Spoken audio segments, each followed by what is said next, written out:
حضرت علماء کرام اور عمائدین شہر اور معزز حضرات،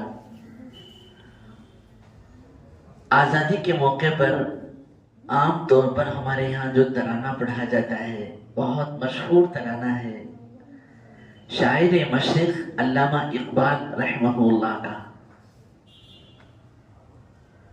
ان کا بڑا مشہور ترانہ ہے، سارے جہاں سے اچھا ہندوستاں ہمارا۔ مسلمان غیر سب پڑھتے ہیں۔ آج کی اس مجلس میں انہی کے ایک شعر سے مجھے اپنی بات کو شروع کرنی ہے۔ بڑے درد بھرے شاعر تھے، بہت فکر مند شاعر تھے۔ وہ ایک جگہ کہتے ہیں، نہ اٹھا پھر کوئی رومی عجم کے لال زاروں سے، نہ اٹھا پھر کوئی رومی عجم کے لال زاروں سے، وہی آب و گل ایران وہی تبریز ہے ساقی۔ اس کو سمجھنے کے لیے آپ یوں سمجھیں، اللہ نے انسان میں وہ صلاحیتیں رکھی ہیں جس کی کوئی مثال کسی مخلوق میں آپ پیش نہیں کر سکتے۔ اتنی غضب کی اونچی صلاحیتوں کی مثال سمجھنے کے لیے آپ اتنا سمجھیں، پوری مخلوقات میں اللہ نے انسان کو اپنا نائب بنایا ہے۔ کسی جگہ کا کوئی وزیر اپنی جگہ سے کہیں جاتا ہے کسی اور جگہ، دوسرے کو اپنا نائب بناتا ہے، وہ چپراسی جھاڑو جھاڑنے والا نہیں ہوتا۔ ایسے شخص کو اپنا نائب بناتا ہے جس میں اس کی اس ذمہ داری کو قبول کرنے کی پوری صلاحیتیں ہوں۔ اگر اس ذمہ داری کو قبول کرنے کی صلاحیتیں نہیں ہیں تو پھر اس کو نائب بھی نہیں بنایا جاتا۔ اتنے سارے مخلوقات میں جہاں ایک طرف فرشتے ہیں، دوسری طرف جنات ہیں، تیسری طرف انسان کے علاوہ پتہ نہیں کیا کچھ مخلوقات ہیں۔ آپ جنگلی چیزوں کو دیکھیں، کیسی غضب کی قوت و طاقت رکھنے والے ہیں۔ یہ سب کچھ ہونے کے باوجود اللہ نے فرشتوں کو بھی اپنا نائب نہیں بنایا، جنات کو بھی نہیں بنایا، کسی کو نہیں بنایا، بلکہ یہ نائب بنایا ہے اللہ تعالیٰ نے تو صرف اور صرف انسان کو ہے۔ وَإِذْ قَالَ رَبُّكَ لِلْمَلَائِكَةِ إِنِّي جَاعِلٌ فِي الْأَرْضِ خَلِيفَةً۔ یہ انسان کا نہیں، اللہ کا نائب ہے۔ وہ قدرتی صلاحیتیں اللہ نے ہر انسان میں رکھا ہے، ہر انسان میں رکھا ہے کہ اللہ کی نیابت اور کائنات کی ذمہ داری کو قبول کرنا، اس کائنات کو چلانا، اس قسم کی بڑی اونچی صلاحیتیں ہر انسان میں اللہ نے رکھا ہے۔ اس کی دو تین مثالیں میں عرض کروں۔ آپ نے نام سنا ہوگا محمد بن قاسم کا۔ 17 یا 20 سال کا ایک نوجوان بچہ، 17 یا 20 سال کا جوان ہے۔ یہ عمر اس وقت ہماری کیا ہوتی ہے، ہمارے نوجوانوں کی سب کو معلوم ہے۔ اس بچے میں، اس جوان میں وہ غضب کی صلاحیتیں ہیں۔ عرب سے بمشکل 4-5 ہزار کا لشکر لے کر پورے ملک کو فتح کرنے کے لیے نکلا ہے۔ چنانچہ عرب سے وہ لشکر لے کے آئے، سندھ پر سب سے پہلے انہوں نے فوج کشی کی اور سندھ کے اس وقت کا زبردست ظالم قسم کا تو بادشاہ تھا، راجہ طاہر کو شکست دیا۔ ارادہ یہ تھا کہ پورے ملک، بلکہ جہاں تک جب تک ان کی زندگی باقی ہے، ہر جگہ تک وہ فتح کرتے ہوئے اسلامی جھنڈوں کو لہراتے ہوئے وہ چلے۔ بدقسمتی کی بات ہے، ہوتا وہی ہے جو اللہ چاہتے ہیں۔ مجھے عرض کرنا یہ ہے کہ اس عمر میں آج ہمارا جوان بچہ وہ نشے کا عادی ہے، ہمارا جوان بچہ پاگل قسم کی عورتوں کا عادی ہے، محبتوں میں آ کر اپنی زندگی دفنا ختم کر دیتا ہے۔ ہمارے جوان بچے کو اپنے گھر کو کنٹرول کرنا نہیں آتا۔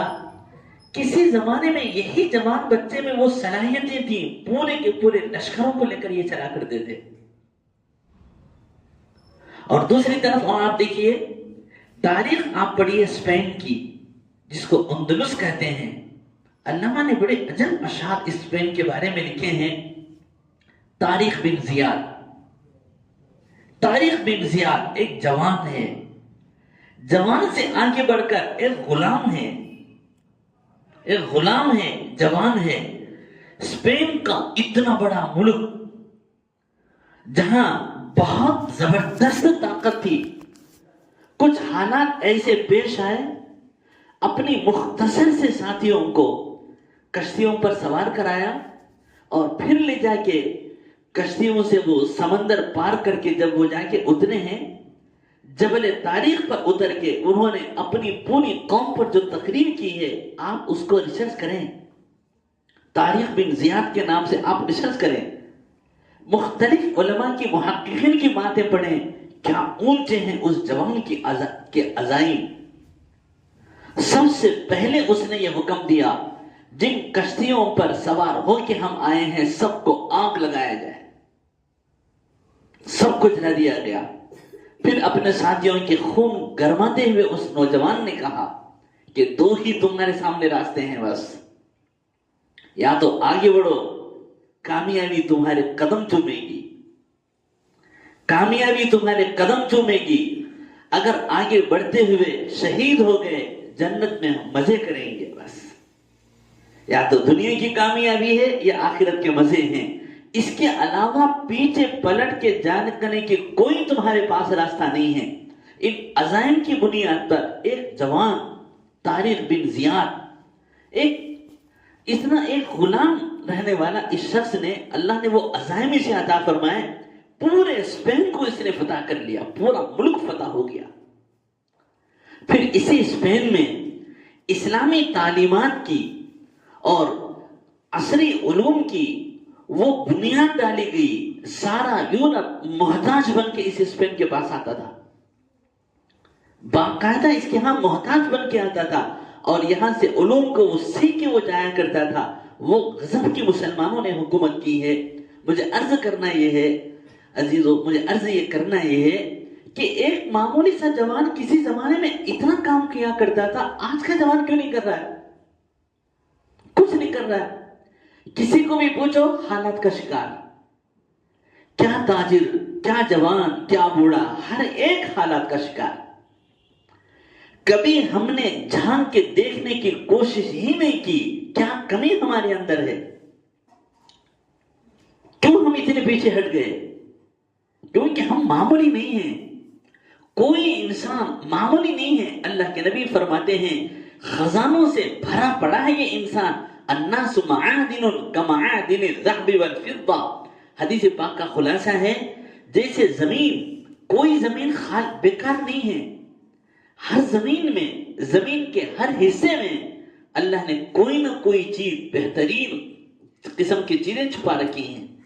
کہیں تو پانی ہے، کہیں تو تیل ہے، کہیں تو کوئلہ ہے، کہیں تو سونا ہے، کہیں تو چاندی ہے، کہیں تو لوہا ہے، کچھ نہ کچھ تو ضرور ہے ہر جگہ۔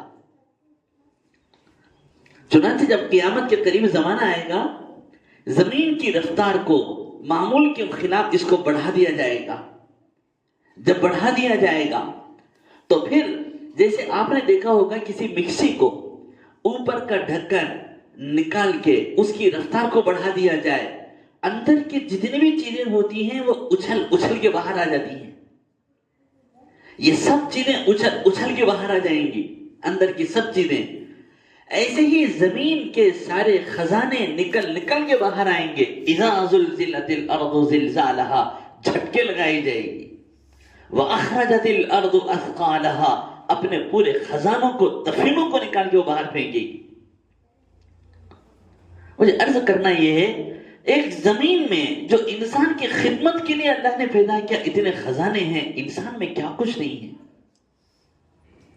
ناخوش نہیں ہے، وہ کیا کر سکتا ہے؟ چنانچہ دیکھیے یہی انسان کرنے پہ آیا.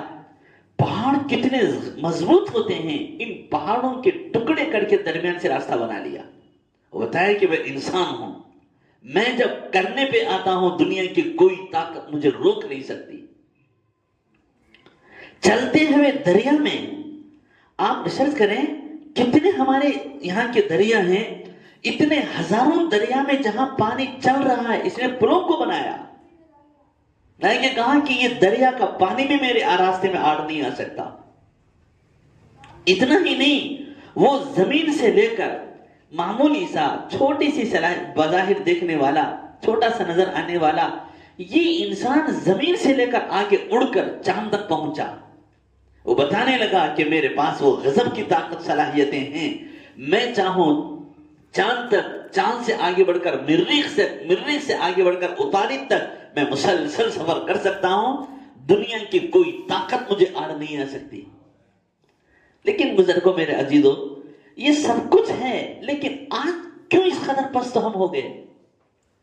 اتنے ساری چیزیں ہم کو دیے جانے کے باوجود، یہ سب کچھ ہونے کے باوجود کیوں ہمارا حال یہ ہو گیا؟ باہر ملکوں کو چھوڑ دیجئے، ہندوستان کی آپ تاریخ پڑھیں. بابر کے بعد جو مغلیہ تخت پر جو بیٹھا ہے دوسرا بادشاہ ہمایوں ہے. اس ہمایوں کے زمانے کا ایک چھوٹا سا معمولی سا ایک فوجی شیر شاہ سوری ہے. شیر شاہ سوری ہے. اس شیر شاہ سوری کا نام فرید خان تھا. ایک معمولی سا ایک سپاہی تھا. اس نے ترقی کرتے سپاہی سے آگے بڑھا، اور کچھ اونچا ہوتا، اور کچھ چلتے چلتے اتنی اس نے طاقت کو اپنا لیا، اتنی طاقت کو اس نے جمع کر لیا کہ ہندوستان کا بادشاہ، مغلیہ سلطنت کا وارث ہمایوں کو اس نے میدان جنگ میں للکارا. اس کی فوج کا ایک چھوٹا سا سپاہی للکارا ہے اس نے. دونوں کے درمیان آپس میں جنگ ہوئی. اس جنگ میں ہمایوں کو بہت بری طریقے سے شکست ہوئی. اسی شکست کے نتیجے میں ہمایوں کو ہندوستان چھوڑ کے ایران کو جانا پڑا. ایک معمولی سے فوجی کے سامنے ٹھہر نہیں سکا وہ ہمایوں. مجھے عرض کرنا عزیزو یہ ہے، ایک انسان جب کرنا چاہتا ہے بہت کچھ کر سکتا ہے، ورنہ ایک عام سپاہی بادشاہ کے عہدے تک پہنچے. وقت کے بادشاہ کو، جس کے پاس ہر قسم کے وسائل ہیں، اس کو چیلنج کرے اور اس کو میدان جنگ سے اس کو آ کر فرار ہونے پر مجبور کرے، کھیل تماشا نہیں ہے. جب تک شیر شاہ سوری ہندوستان پہ تھا، اس کی حکومت تھی، ہمایوں آ نہیں سکا. آپ نے جگہ جگہ چھتر آپ نے دیکھے ہوں گے یا نام سنے ہوں گے. یہ چھتر دراصل مسافر خانے تھے جو شیر شاہ سوری کے زمانے سے آئے ہیں. اتنا پورے ملک کو اس نے سجایا تھا. عزیزو مجھے عرض کرنا یہ ہے، یہ ساری کے ساری کارروائیاں کرنے والا ایک انسان ہے، کوئی دوسری مخلوق نہیں ہے. یہ کرنے پر آیا تو اتنا وہ کیا ہے. آپ دیکھیے ہندوستان کا مشہور صدر ڈاکٹر عبدالکلام، آپ پڑھیے ان کے واقعے کو، کس قدر غربت کے زمانے میں ان کی زندگی گزری ہے. تعلیم کے لیے کوئی مواقع نہیں ہے، اس کے باوجود انہوں نے تعلیم حاصل کی. تعلیم حاصل کر کے اتنا بڑے سائنسدان بنے، باقاعدہ ان کو ایوارڈ دینا پڑا، بھارت رتنا، ہندوستان کا ہیرا ہے یہ، ایوارڈ دینا پڑا. غریب گھرانے کا بچہ جس کو پڑھانے کے لیے کسی قسم کی سہولتیں نہیں تھی، ماں باپ نے صاف طور پر کہہ دیا تھا کہ اخراجات برداشت کرنے کی طاقت ہمارے پاس نہیں ہے. آپ اس ڈاکٹر عبدالکلام کو کے واقعات کو، آپ بچپن کے واقعات کو پڑھیے، صدر کے بعد کے واقعات نہیں ہیں، ان کے شہرت کے بعد کے واقعات نہیں، ان کے بچپن کے واقعات کو پڑھیے. کیسا گھرانہ تھا، اور پھر اس گھرانے سے، غربت سے یہ کیسے پڑھ کے آئے ہیں، کیسے انہوں نے ترقی کی ہے، اور باقاعدہ اتنا بڑا سائنسدان ہندوستان میں کہلایا. ہندوستان کی تاریخ میں باقاعدہ اس اللہ کے بندے کا نام ہمیشہ باقی رہے گا. اسی کو علامہ اقبال کہتے ہیں، نہ اٹھا پھر کوئی رومی عجم کے لال ہزاروں سے. دیکھیے کیا بات ہے، کوئی کام کا آدمی پیدا نہیں ہوتا. وہی آب و گل ایراں وہی تبریز ہے ساقی، وہی آب و گل ایراں وہی تبریز ہے ساقی. محنت کرنے والے محنت کر رہے ہیں، اور خدا کی طرف سے، قدرت کی طرف سے صلاحیتیں انسانوں کو ملی ہیں، یہ سب چیزیں موجود ہیں، پھر کوئی کام کا نظر نہیں آتا. دیکھیے کتنا ٹھپ. آپ کسی کالج میں پڑھنے والے بچوں کو جمع کیجیے، جمع کر کے آپ ان بچوں سے آپ پوچھیں کالج کے اتنے پورے ریکارڈ میں کتنے مسلمان بچے ہیں جو اپنی جگہ کے کلیکٹر بنے ہیں؟ کچھ نہیں ہے. مشکل کے ساتھ جواب کیا ملتا؟ حکومت نوکریاں نہیں دیتی. بے خوفی بھی باتیں ہیں، بیکار باتیں ہیں. آپ کسی بھی جہاں جا کر پوچھیں، میرے بزرگوں عزیزوں، بہت بڑی کمی کچھ ہم سے ہوئی ہے، غلطی ہوئی ہے، جس کی وجہ سے ہماری نسل تباہ برباد ہو گئی. آئندہ آنے والا زمانہ بڑا مشکل ہم کو نظر آ رہا ہے. بہت کچھ کمی ہوئی ہے. جب تک اس کمی کی اگر ہم تلافی نہ کریں، پھر بہت مشکل ہے مسلمانوں کا نام عزت کے ساتھ آئندہ زمانے میں لیا جائے. ان کمیوں میں سے ایک دو چیزوں کی اس وقت میں آپ کو عرض کروں. دیکھیے، کسی زمانے میں انسان کی عزت اور انسان کی شہرت اور انسان کا احترام کا تعلق پیسہ نہیں ہوتا تھا. آپ کعبے کی تاریخ پڑھیں. کعبۃ اللہ کے متولی ہمارے نبی جناب محمد الرسول اللہ صلی اللہ علیہ وسلم کے، ہمارے نبی کے دادا ہیں، خواجہ عبد المطلب ہیں. خواجہ عبد المطلب کوئی ایسے بڑی مالدار نہیں ہے. اس کے بعد کا زمانہ آیا تو آپ کے صاحبزادے ہمارے نبی کے چچا خواجہ ابو طالب متولی بنے. خواجہ ابو طالب کچھ بھی نہیں ہے ان کے پاس، متولی ہیں. کعبے کے متولی کا مطلب یہ ہے پورے عرب کا گویا کہ وہ بہت بڑا سا ذمہ دار. پورا عرب اڑے ادب و احترام کے ساتھ ان کو دیکھنے والے، ان کے سامنے اپنی گردنوں کو جھکانے والے. خواجہ ابو طالب ذمہ دار ہیں. ان کے پاس کچھ نہیں ہے، اولاد زیادہ ہیں. اپنی اولاد کو ان کھلانے پلانے کے لیے بھی ان کے پاس بڑا مشکل مسائل تھے. ان کے مسائل کو آسان کرنے کے لیے ہمارے نبی صلی اللہ علیہ وسلم کو بچپن ہی سے اس فکر لاحق ہوئی کہ میں چچا کا کچھ ہاتھ بٹاؤں. تجارت کے سفر میں ہمارے نبی نکلے ہیں. عزیزوں، مجھے عرض کرنا یہ ہے، کسی زمانے میں انسان کی عزت، انسان کا ادب و احترام اور انسان کی قدر وہ پیسوں کی وجہ سے نہیں ہوتی تھی، وہ اس کی اچھی عادتیں اور اچھے اخلاق کی وجہ سے ہوتی تھی. قوم میں یہ دیکھا جاتا امانت دار کون ہے. جو امانت دار ہوتا بڑے ادب کے ساتھ اس کے سامنے گردن جھکتی. قوم میں یہ دیکھا جاتا سچ بولنے والا کون ہے. جو سچ بولنے والا ہوتا اس کے سامنے گردنیں جھک جاتی تھی. یہ دیکھا جاتا تھا مہمانوں کا سب سے زیادہ اکرام کرنے والا کون. یہ خوبیاں تھیں. انسان کی قدر ان خوبیوں کی وجہ سے ہوتی تھی. جب کہیں بھی کوئی امانت دار آدمی جاتا، لوگ بڑے ادب کے ساتھ اس سے مصافحہ کرتے. جب کہیں سچ بولنے والا جاتا، سب کی انگلیاں اس کی طرف اٹھتے کہ یہ سچ بولنے والا ہے، یہ سچ بولنے والا ہے. چنانچہ اب سے لے کر ایک 50 60 70 سال پہلے کے اگر آپ واقعات کو پڑھیں، 70 80 سال پہلے کے قوم کے جو پنچایت جو بڑے بڑے فیصلہ کرنے والے ہوتے تھے، وہ کوئی بڑی بڑی شخصیت نہیں ہوتی تھی. وہ ہوتے تھے جن کے اخلاق اچھے ہوتے تھے، جن کی عادتیں اچھی ہوتی تھی، اور جن کی زبان سچی ہوتی تھی، جن کی زبان میں نرمی ہوتی تھی، پوری قوم کی جن کو فکریں ہوتی تھی.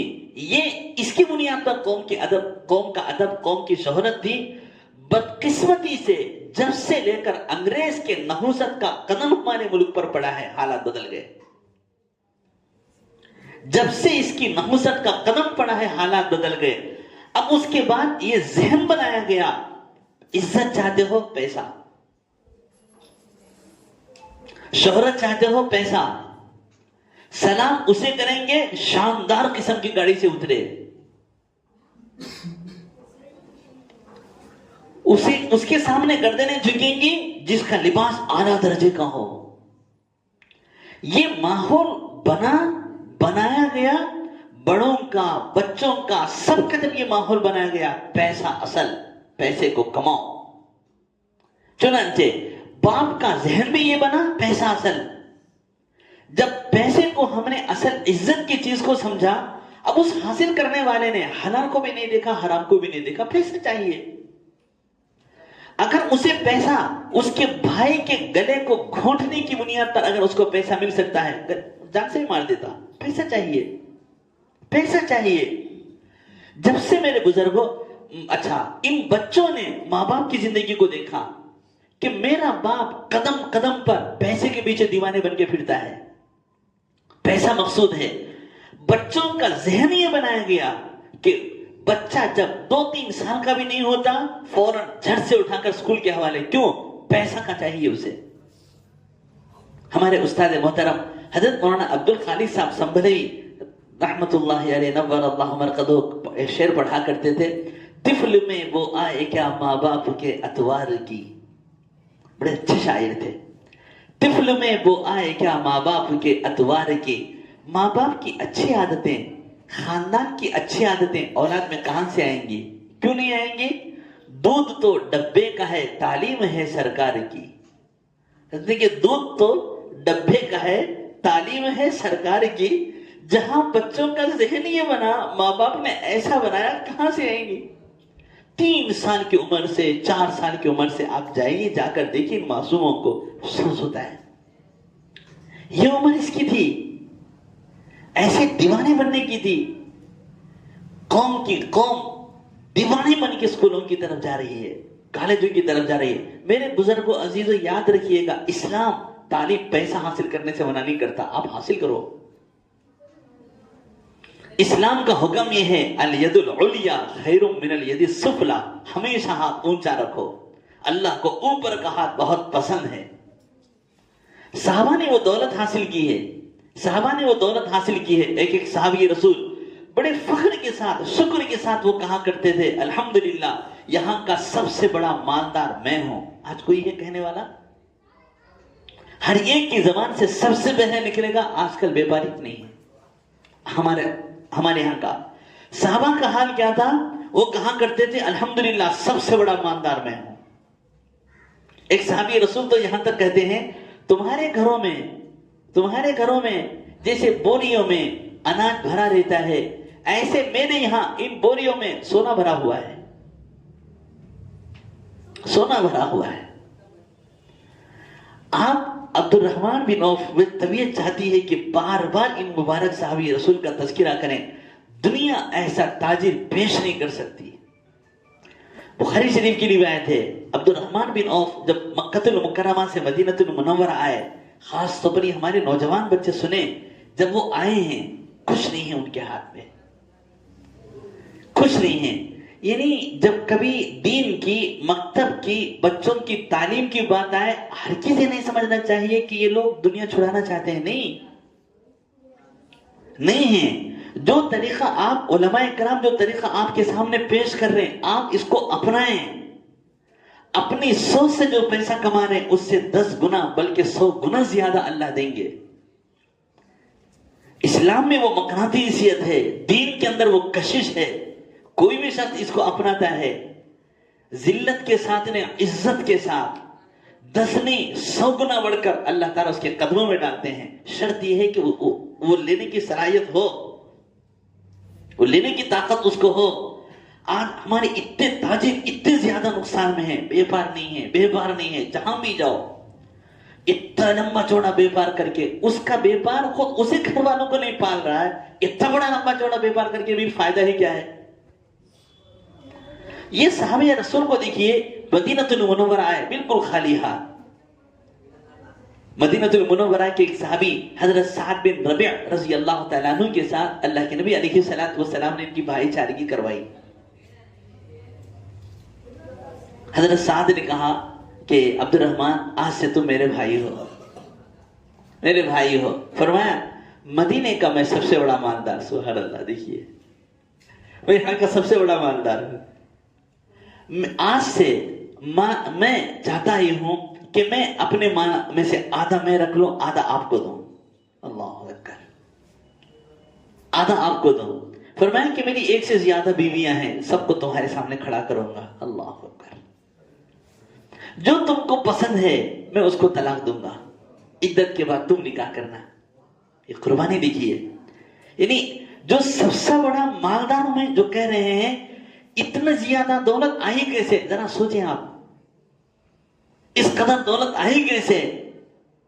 دولتیں یاد رکھیں جمع کرنے سے نہیں آتی، دولتیں بانٹنے سے آتی ہیں، بانٹنے سے آتی ہیں۔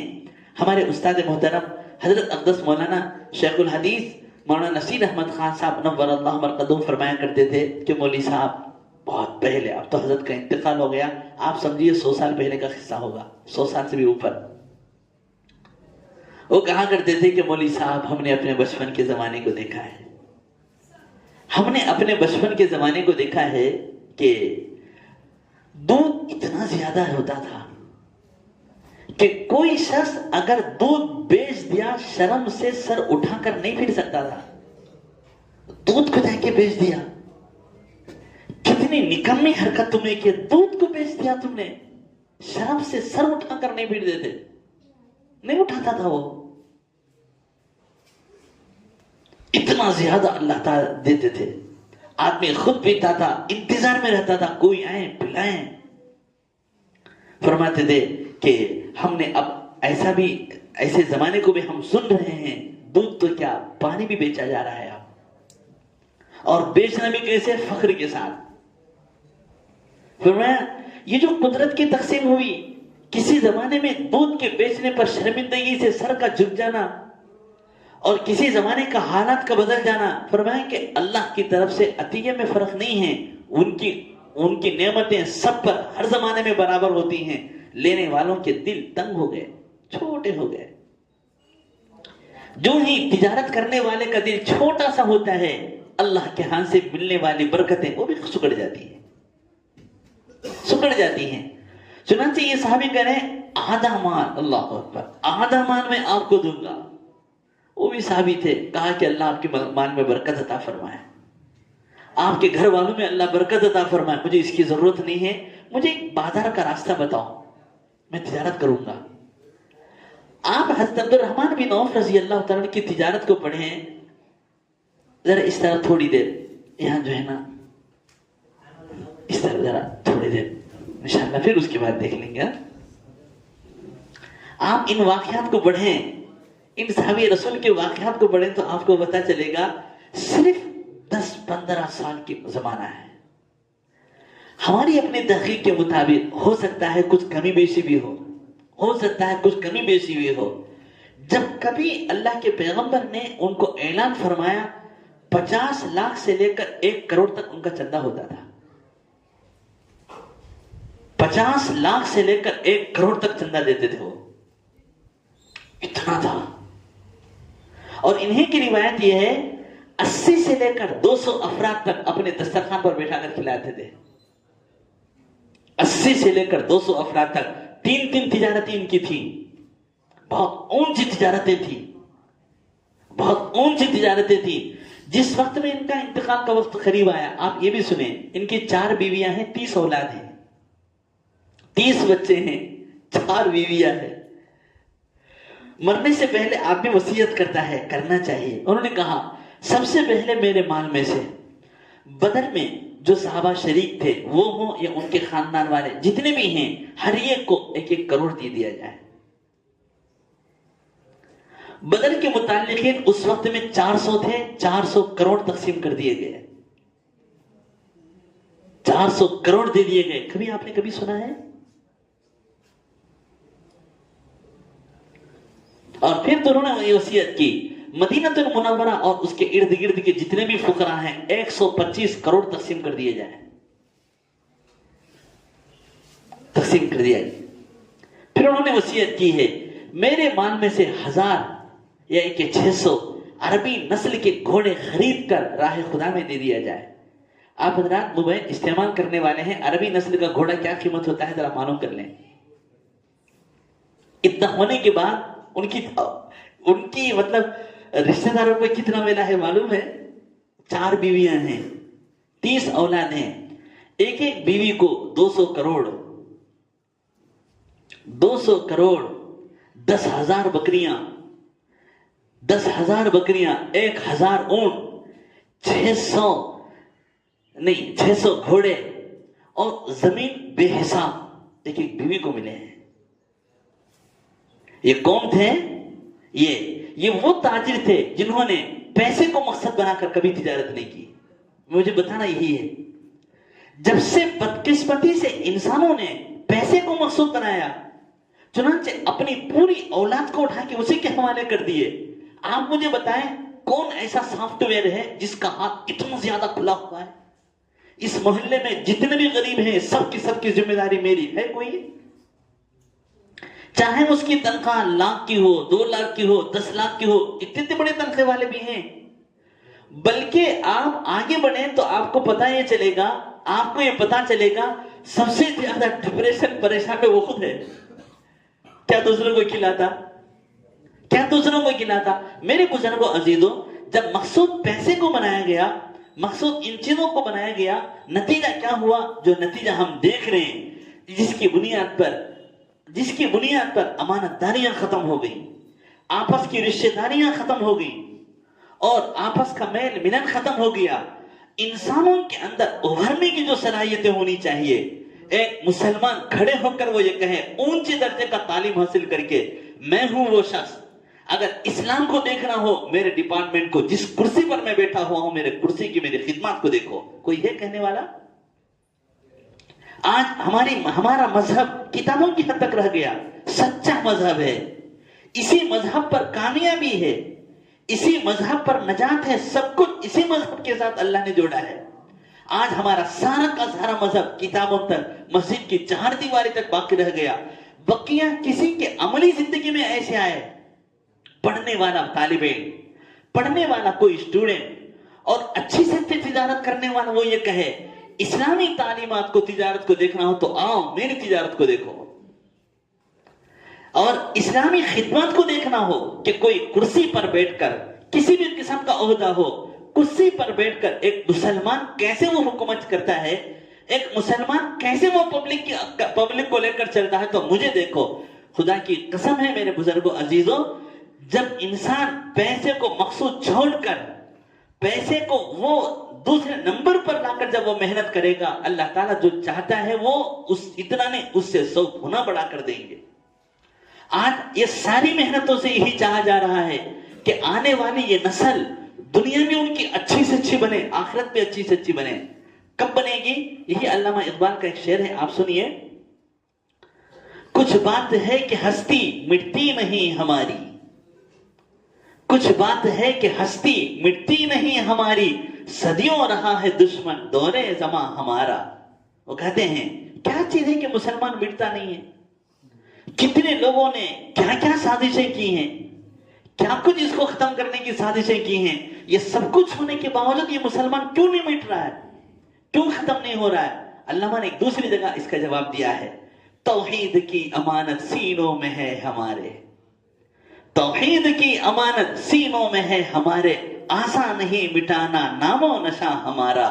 آج ایک انسان کو, ایک اسٹوڈنٹ کو, ایک تاجر کو, کسی بھی ایک وزیر کو, کسی بھی عہدے والے کو اگر ترقی کرنا ہو, جب تک توحید کی امانت اس کے دل میں نہیں آتی, یہ اللہ کا بندہ بن کر جینا مرنا وہ نہیں سیکھتا, اس وقت تک اس کو کہیں عزت و کامیابی مل ہی نہیں سکتی.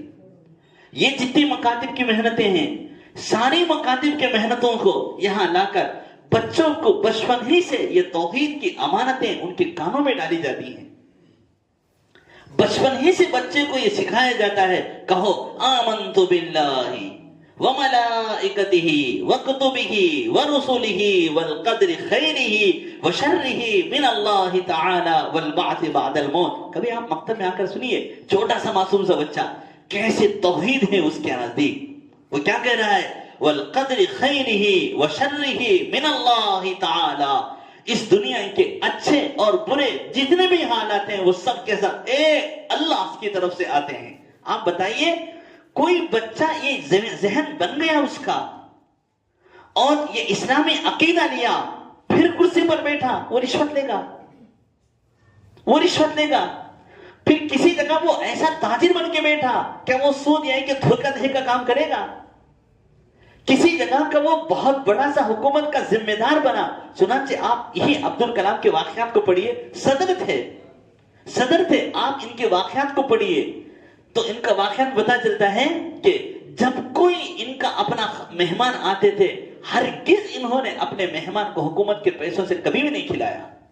آپ پڑھیے ان کے واقعات کو. اتنا بڑا صدر، اتنا بڑا سائنٹسٹ جس کو دنیا اتنا بڑا ایوارڈ دی رہی ہے اور اس کے دنیا سے جانے کے بعد بھی اس کے تذکرے ہیں. کوئی تو امانت تھی جو اس کے دل و دماغ میں بٹھائی گئی تھی، کوئی تو امانت تھی جو اس کے دل و دماغ میں بٹھائی گئی تھی، جس امانت کی وجہ سے اتنا اونچا سا یہ بنا ہے دنیا کی کوئی طاقت اس کو اپنی جگہ سے ہٹا نہیں سکی. آج ایک معمولی سا تاجر بنتا ہے کیا عیاشیاں نہیں ہوتی؟ چھوٹا سا اسٹوڈنٹ بنتا ہے کیا عیاشیاں نہیں کرتے؟ آپ بتائیں یہ ساری عیاشیاں کر کے ملے گا کیا اس کو؟ کیا زندگی اللہ نے اس کے لیے دی ہے کہ جوانی کو کسی کے پیچھے دیوانے بن کے پھراتے رہے اور ادھر ادھر کے چکروں میں پھرتے رہے؟ تو میرے بزرگوں عزیزوں سب سے پہلے ہم کو اپنی نیتوں کو بدلنا ہے کہ ہماری عزت، ہماری ذلت اور ہماری ترقی اور ہماری دنیا اور آخرت کی کامیابی کا تعلق پیسوں میں اللہ نے رکھا ہی نہیں ہے. پیسہ ایک وسیلہ ہے، ذریعہ ہے. جوتا ایک ذریعہ ہے، اس کے بغیر چل نہیں سکتے. جو کمزور قسم کے لوگ ہوتے ہیں ہمارے جیسے لوگ بھی چل نہیں سکتے، تکلیف ہوتی ہے. لیکن اس کا مطلب یہ نہیں کہ چپل کو سر پر رکھ کر پھریں، نہیں ہے. اس کو وہ درجہ دیں. جب کبھی کوئی انسان پیسے کو وہ دوسرا درجہ دیتا ہے اللہ اسی کو قدموں میں ڈالتے ہیں. اب وہ رشوت نہیں لے گا اور وہ استغنائیت کے ساتھ تجارت کرے گا، اب وہ استغنائیت کے ساتھ ملازمت کرے گا. اس کے ہاں امانت داری اصل ہے. دکان پہ بڑی سی بڑی دکان پر بھی بیٹھے گا سب سے پہلے وہ امانت داری کو دیکھے گا. دھوکہ دے سکتا ہے کبھی ہاتھ نہیں لگائے گا. ملازمت میں رشوت دے سکتا ہے کبھی وہ کچھ نہیں کرے گا. بڑا سا بڑا آفیسر بنا اور کسی جگہ کا عہدے کا ذمہ دار بنا، ماتحت لوگ آئیں وہ اپنی اس عہدے کو یہ سمجھے گا کہ یہ اللہ کے بندوں کی خدمت کا ایک ذریعہ ہے. ان کے خون کا قطرہ قطرہ نچوڑنے کا ذریعہ نہیں ہے، یہ خدمت کا ذریعہ ہے. پھر وہ خدمت کر کے بتائے گا. یہ ساری چیزیں سکھائی جاتی ہیں مکتب میں، یہ سب چیزیں بچوں کے دل و دماغ میں بٹھائی جاتی ہیں مکتب میں. چنانچہ ایک شاعر وہ کہتا ہے حضرت اسماعیل علیہ السلام کے متعلق وہ کہتا ہے یہ فیضان نظر تھا یا مکتب کی کرامت تھی. یہ فیضان نظر تھا یا مکتب کی کرامت تھی. کس نے سکھلائے اسماعیل کو آداب فرزندی؟ یعنی کیا چیزیں تھی؟ باپ کہہ رہے ہیں کہ بیٹا میں تیرے گلے پر چاقو چلانا چاہتا ہوں، بالکل گردن کو جھکا کر کہہ رہے ہیں کہ ابا جان دل و جان سے راضی ہیں، آپ چلائیے. آج کوئی بچہ ہے ایسا کہنے والا؟ آج بچے اپنے ماں باپ کے لیے درد سر بن گئے، بات ماننے کے لیے تیار نہیں. یہ سب کی سب یہ آزادیاں آ چکی ہیں. اس لیے عزیزو بزرگو بہت ضروری ہے مکتب کے نظام کو قائم کریں. اور اس کے بعد ایک اور چیز، مکتب کے نظام کو قائم کرنے کا یہ مطلب اگر ہم نے سمجھ لیا ہم نے بچوں کو چھوڑ دیے اور ہم فارغ البال ہو گئے، یاد رکھیے بالکل بیکار، فائدہ نہیں ہوگا. مکتب کا یہ منظم نظام 3 افراد کے درمیان جب گہرا ربط اور تعلق نہیں ہوتا اس وقت تک مضبوط نہیں ہوتا. اس میں سب سے اہم کردار جہاں پڑھانے والوں کا ہوتا ہے وہیں پر اہم کردار پڑھنے والوں کا ہوتا ہے، وہیں پر اہم حصہ ماں باپ کا ہوتا ہے. ماں باپ لے جا کر چھوڑ دیے، بچہ جا رہا ہے یا نہیں جا رہا ہے کوئی فکر ہی نہیں ہے، کیسے آئے گا؟